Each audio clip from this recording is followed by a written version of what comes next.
In Ethiopia, over 60% of young people consider leaving the country in search of economic opportunity. For many, supporting a family, finding work, and building a future can feel overwhelming.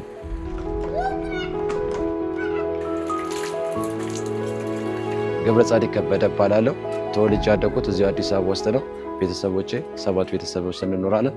አባቴ በጡረታ ነው የሚያስተዳድረው። እኔ ክሊኒካል ነርስ ተምሬ አዲስ አበባ ውስጥ ስራ ማግኘት አልቻልኩም። Despite his qualifications, opportunities were limited.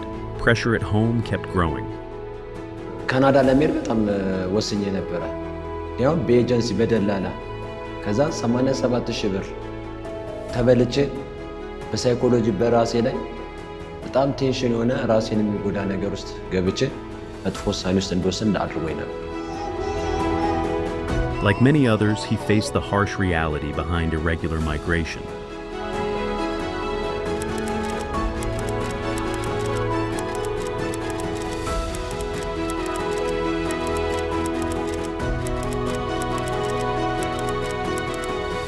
When I first met him, there are kind of silent symptoms. And then what I make it trauma-informed care counseling services. I start from his trauma. What will happen on you? What was the possible things to make change yourself at a moment? He make a quarrel with the family member because he collected money from his sister, from his father, from his colleagues, and also some other relatives. So at a moment, they have social disruptions. Physically, he's isolated. He have sleep loss. But due to lost money, his plan already declined.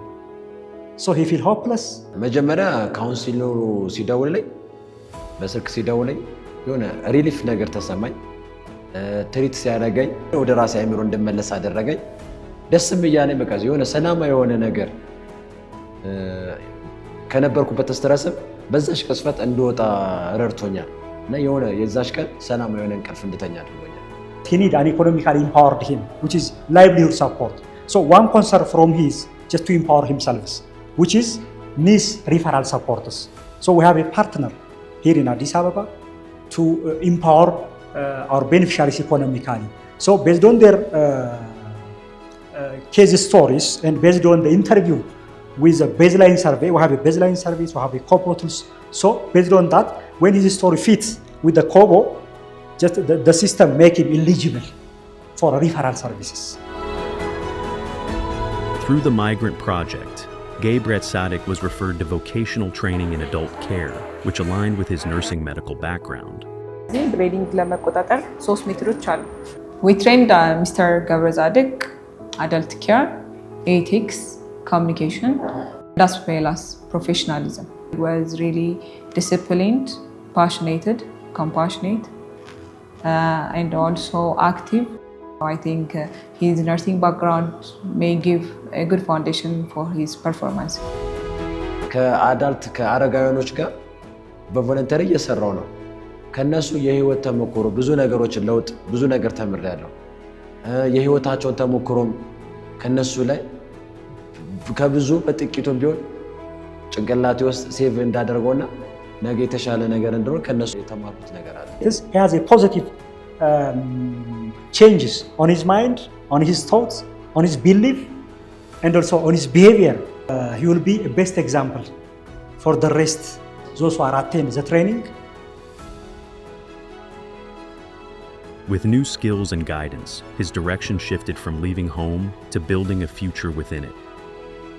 ከሲኦሲ በኋላ አሁን የሚጠብቀኝ ሲኦሲ ፈተና አለ። ከሲኦሲ በኋላ ሆም ኬር ወይም አዳልት ኬርን የራሴ ሴንተር ከፍቼ መስራት እፈልጋለሁ። ከዚህ በኋላ ስደትን አልመርጥም፣ አልመክርም። ስደት የመጨረሻ ሰርተ ሀገር ላይ መለወጥ እፈልጋለሁ። ሌሎችን እንዲለወጡ አበረታታለሁ። For Gebret Sadik, the journey to a better life wasn't about crossing borders. It began with guidance, training, and a second chance. At the heart of CFAR's work is the belief in people's agency, their ability to make informed choices and shape their own futures.